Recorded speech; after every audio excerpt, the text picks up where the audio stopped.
my friends call me Kelly for short. I'm Justin. Oh.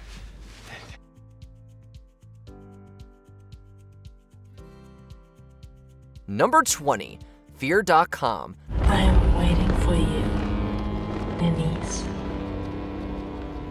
Legend says anyone who visits this eponymous website will meet their grisly end in 48 hours. Come and find out. As it turns out, the movie itself does the same thing in 2, just from boredom instead of a vengeful ghost. Despite its intriguing digital setup, Fear.com is a lifeless affair devoid of any real scares, thrill, or intrigue. The one thing that all the victims have in common is the fear of sight. That doesn't make any sense. He wouldn't use the same site twice. Who? The doctor. Who's the doctor? The skeleton in my closet. It's a live cam death site. Neither the script nor the actors are up to the caliber needed to pull off the film's weighty techno ambitions, which makes the dark twist feel more gratuitous than powerful. What are you watching?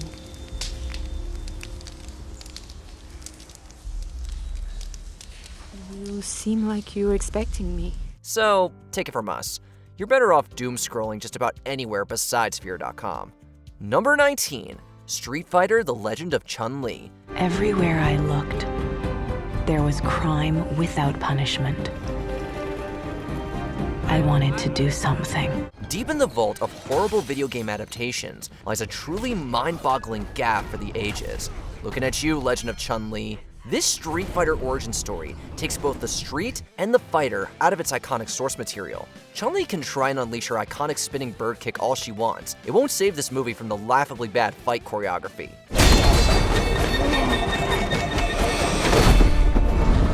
A Street Fighter movie with bad fight choreography. No wonder you wear a mask.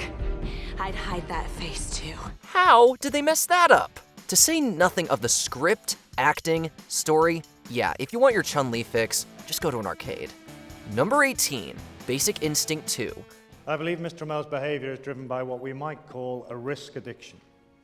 A compulsive need to prove to herself that she can take risks and survive dangers that other people can't. A titillating tale of carnal desire, the original Basic Instinct beautifully towed the line between explicit and entertaining. The same cannot be said for the 2006 sequel. It spent many long years in development limbo, and you could see every one of them in the muddled script. What do I owe you? You don't owe me anything. But if you'd like to call Dr. Gardosh, I'm sure she can help you. I don't shop around. Sharon Stone returns as Catherine Tramell to give more longing stares into the camera, but clearly, the spark in this relationship has long since died. At best, Basic Instinct 2 is a pointless rehash of the original. At worst, it's a laughably over-the-top erotica, more likely to leave you snoring.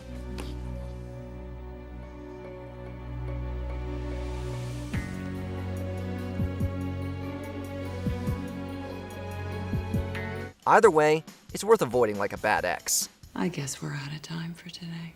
Number 17, The Cat in the Hat. Where did you come from? How do I put this? When a mommy cat and a daddy cat love each other very much, they decide that... No. Unhinged, crass, absurd. No, we aren't talking about a horror film. We're talking about the live-action The Cat in the Hat. Son of a bitch! Adapted from Dr. Seuss's beloved children's story and starring Mike Myers, this take on the character goes beyond whimsical into full-on fever dream territory.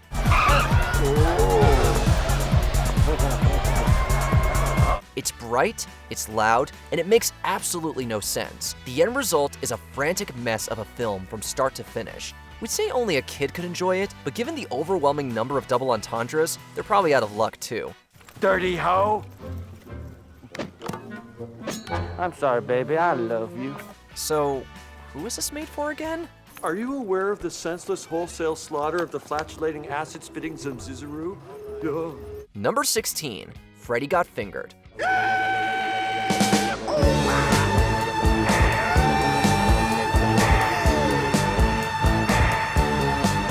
Co-written by, directed, and starring Tom Green, this movie follows a slacker named Gord as he pursues his dream of becoming an animator, we think. I'm not really a cop.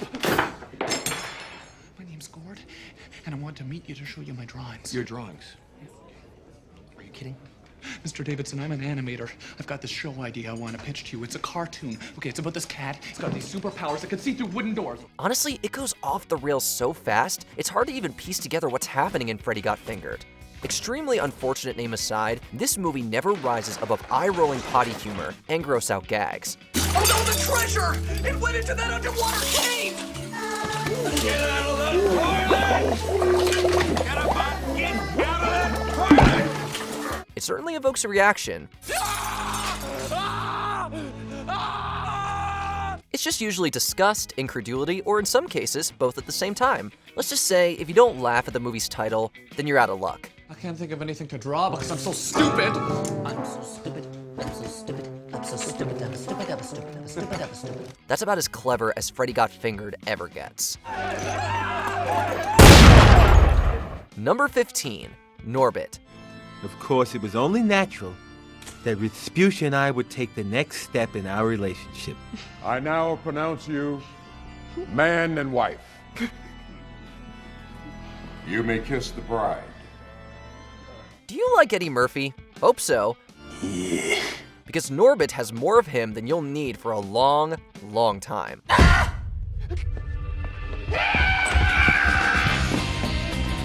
Hey, Norbit! He plays not just one, not just two, but 3 separate characters, and somehow they're all mind-numbingly grating in their own special ways. The worst is Respucia, a walking, talking stereotype who spends the whole movie attacking your eardrums. You think I'm playing? Give me that right now. I'm gonna tear your leg off. It's not funny, it's simply annoying.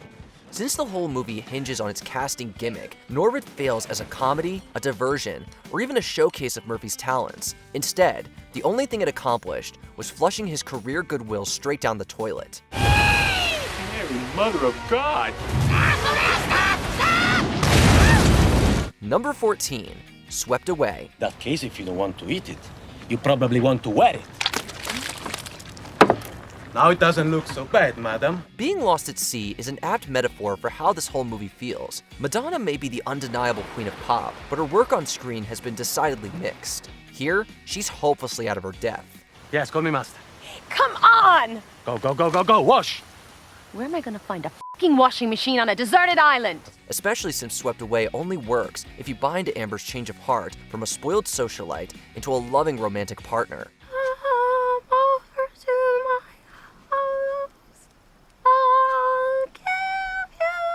I don't want to hear the sound of dirty cats in alleys. I want singing.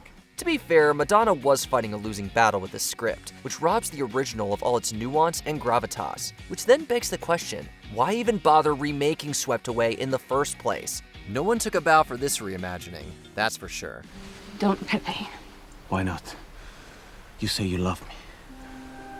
I want the whole truth. What more proof do you need? I've never been happier in my life. Number 13, I Know Who Killed Me. I want to quit.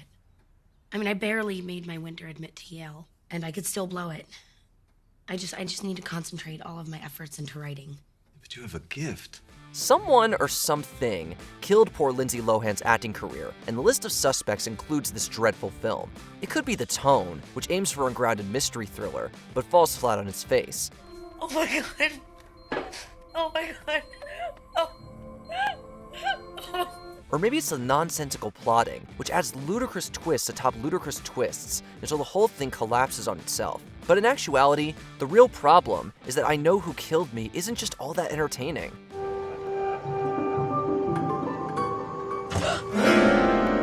With Lindsay Lohan's unconvincing performance at the center, escaping from a serial killer has never been so dull. In a way, we guess that means Lohan killed off her own credibility.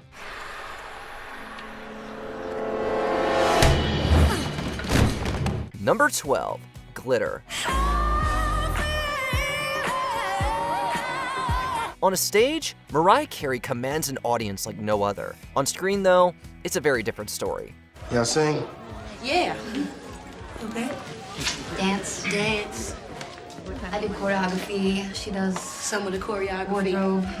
everything. Glitter sees the songbird Supreme as down-on-her-luck Billy, trying to make it as a singer in the cutthroat music industry. You have an amazing gift and you gotta use it. Love, music, and every cliche imaginable follows. We break down the plot more, but you've literally seen it done a million times before in a million better movies. Usually with a better lead actress, too. Right, nice. Holy cup! Cut. Who called cut? I called cut. Carrie was clearly passionate about Glitter, having workshopped the film for years, and even wrote the movie's soundtrack. Wanna make some music? What, are you kidding me? Great. I'll leave you two alone. Well, Bye, Jack. Come here. Come around. I can't believe this. Have a seat. Wait a minute, was this your idea? Because I really didn't believe it when you said you wanted to work together. Are you kidding me? Of course. I couldn't wait to get you in here. We just wish any of that showed in the exceptionally cringy final cut.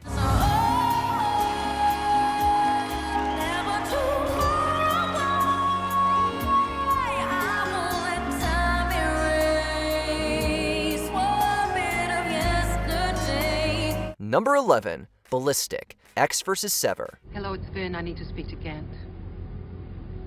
Yeah. Robert, what are you doing? You flew all the way to Europe and 5 days later you sent him home? Come on, Michael. Daddy's waiting. Come on. He'll be fine, man. Robert, you bastard. This wasn't our agreement. The only thing exploding here is the career of everyone involved. Well, that and a whole lot of cars. No, it's not as cool as it sounds.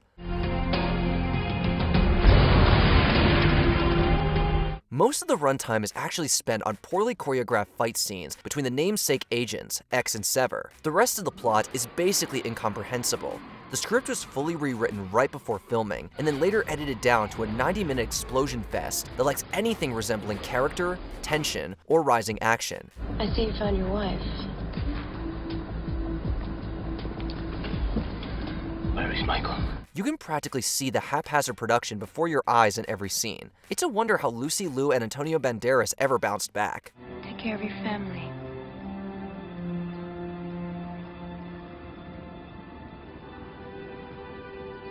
I will. Number 10, The Fog. What's going on?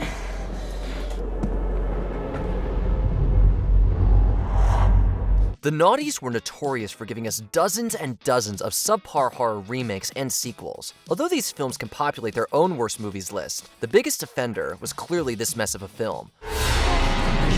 Somebody in there! The Fog is an epic slap in the face to horror legend John Carpenter and his classic ghost story. It fails on all grounds, as we watch people run away from vapor for 103 minutes. No, it swallowed us up out here at the station a couple of minutes ago. It's moving your way. It's kind of cool, actually. It doesn't scare you, thrill you, or make you feel any emotion except boredom.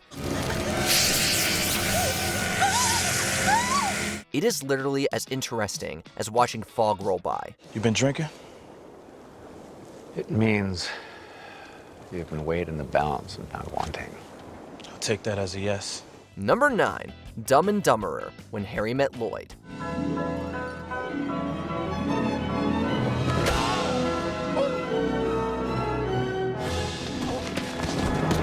There's a golden rule when making a sequel. Don't mess with the original. But there's also a second, oft-forgotten one. Never, under any circumstances, recast Jim Carrey. Ah! Now you have to move your peg 7 spaces and put your shirt on backwards.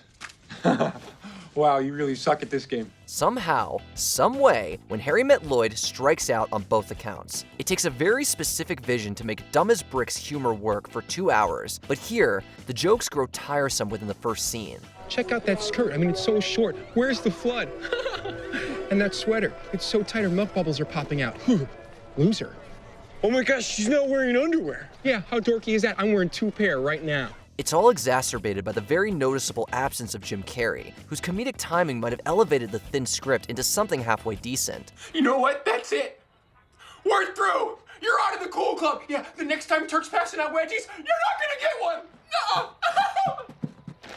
We're done, pal. Finito. The end. Instead, Dumb and Dumber fans are left with a detestable prequel that dumbs things down in all the wrong ways. He's right. We have committed the crime of the century. We never thanked him for giving us the special needs class. Number 8, Super Babies, Baby Geniuses 2. Archie's father could give Archie a bit more attention sometimes. Who needs that lovey-dovey junk? Better he learn up front that it's a cold, cruel world, and you just gotta tough it out on your own. Heck, I don't need nobody. Changing diapers and saving the world before nap time is definitely a unique spin on the superhero genre. Sadly for this film, unique doesn't mean good. Who the heck are you? Your worst nightmare. A small fry with a big attitude. Not even close. Oh my god. For one, seeing actual toddlers take down bad guys is too uncanny to come off as anything other than bizarre. Oh, and the villains? They're evil Germans led by a comically overblown John Voight. 3, 2, 1.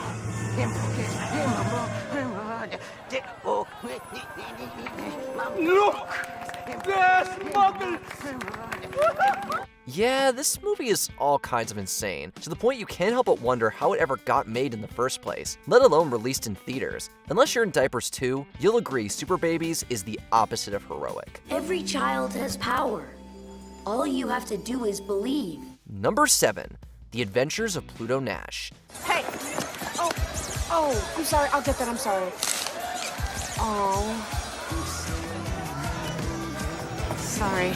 It's all right. Very few comedic actors have risen so far, only to crash so hard later on. And The Adventures of Pluto Nash marked the beginning of Eddie Murphy's meteoric decline, although as we've seen, Norbit was still to come. It's horrible. In The Adventures of Pluto Nash, Murphy stars as a club owner / ex-con living in a futuristic colony on the moon. Then more stuff happens with gangsters, androids, and clones that nobody cared about. Does anybody even remember the plot of this movie? What do we do now? Start walking. We don't have any food or water. We're gonna run out of air long before we need food and water, trust me. Although Eddie Murphy seems to be having fun, you can tell that he knew this was going nowhere. It's too silly to be a sci-fi adventure movie, but also shockingly lacks any actual form of comedy. Shoot him, Belcher! Shoot him, Belcher! Number 6, Son of the Mask. We've already had one example of the dangers of recasting Jim Carrey. This sorry excuse of a movie just proves the point again. You're just too good to be true. Can't take my eyes off you. You feel like having a touch. I wanna hold you so much. Lacking any sense of charisma, style, or actual laughs, this sequel to The Mask decides to appeal to a younger audience and features crude humor and silly, obnoxious characters instead. Honey, I'm home.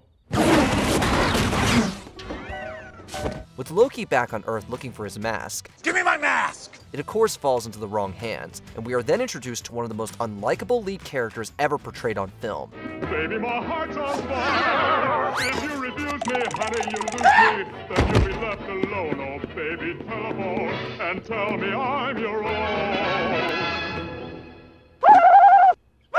Jamie Kennedy and his terrifying toddler just pretty much scream and drool throughout this very inadequate sequel, and needless to say, that does not make for a very compelling movie. I just wanted a friend. Number 5, Catwoman. What, are you stuck? Here's a movie executive board meeting we can't imagine happening. Hey guys, the campiness of Batman and Robin was such a success. Let's create the same cheesy atmosphere for this Batman spin-off and not use Batman at all. Extra points to Halle Berry for agreeing to do this fresh off her Oscar win though. It won Razzies for Worst Picture, Screenplay, Actress, and Director. And everybody, even Halle Berry, agreed that this was a piece of garbage.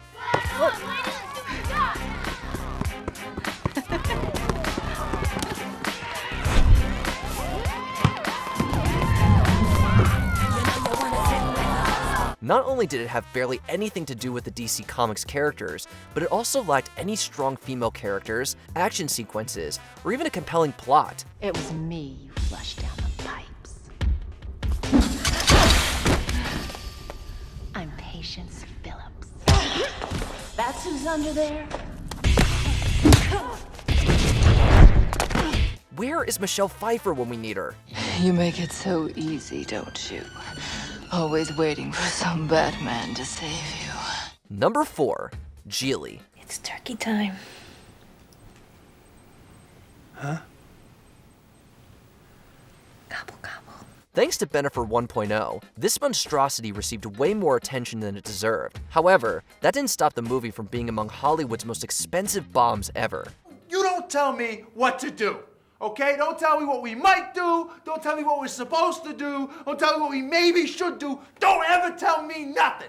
In Gigli, Ben Affleck is a mobster who needs to kidnap a prosecutor's brother in order to help a crime boss, played by Al Pacino, avoid prison. You all guessed right. This is clearly a romantic comedy.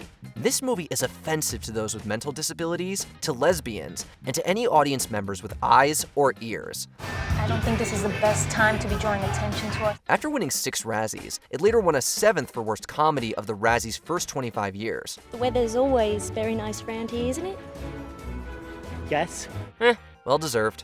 Number 3, Dragon Ball Evolution. The decision to make this film adaptation of the beloved anime and manga live action at all was the first major mistake. Did you do that? Yeah.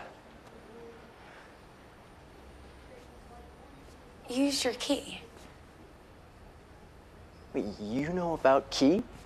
Just because my name is Chi-Chi doesn't make me a complete idiot. Right, because there's a lot stupider names than Chi-Chi. Telling you that they cast Caucasians in Asian roles and employed horrible special effects doesn't even come close to explaining everything else that went wrong. Something's wrong. Dragon Ball Evolution pretty much ignored its source material and created an alternate Americanized universe as we follow a bored and annoying Justin Chatwin as he delivers some of the worst dialogue ever written. I will defeat Ozaru, and I'm here to destroy you. Oh, and there's something about Dragon Balls thrown in there just in case. Fans just want to forget this, and we apologize for bringing back traumatizing memories. Okay, Goku, this has been great. You found your master Roshi, I kept my part of the bargain, now it's time for you to keep yours. Let's go. If what Gohan said is true, and Piccolo is here, this wish may be the only thing that can save our world. Number 2, Alone in the Dark. Especially known for his video game adaptations, Uwe Boll has built a reputation for directing some of the worst movies of all time, with most of his productions becoming critical and box office disasters.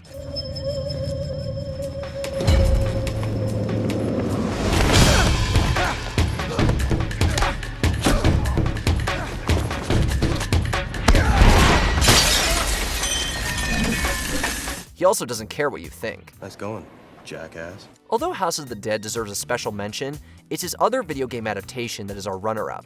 Edward, you've known each other since you were kids. Did he tell you he was leaving me? Of course not. Well, then where is he, Edward? What's going on? We'll figure this out. In Alone in the Dark, Christian Slater uses his special powers to chase after these demonic creatures that used to be worshipped by an extinct civilization, and it is epically bad.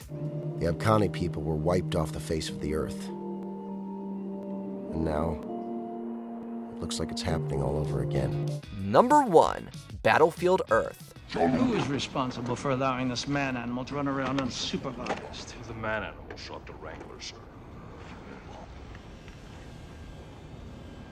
I'm a little pressed for time. Why don't you save the going-away jokes for later? Many of our entries can be seen as career killers, but Battlefield Earth brought John Travolta to an all-time low. It is a pleasure to see you, Your Excellency. And I would be honored to expedite your clearance through security. Although most actors are forced to take these steps down for a paycheck, Travolta spent years bringing this movie to the world, claiming its source material was better than Star Wars. Scientology founder L. Ron Hubbard wrote the book in an attempt to bring the religion to younger audiences. As long as you cling to the feeble hope that you could ever get the better of me, you'll be distracted from the more important things that have to be done.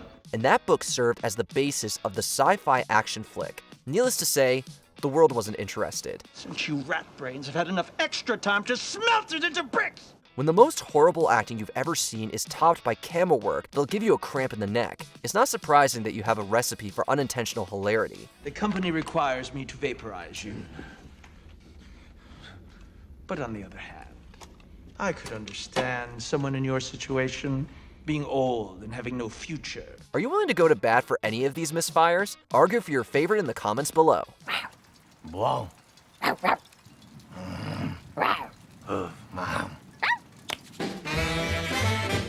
Did you enjoy this video? Check out these other clips from WatchMojo, and be sure to subscribe and ring the bell to be notified about our latest videos.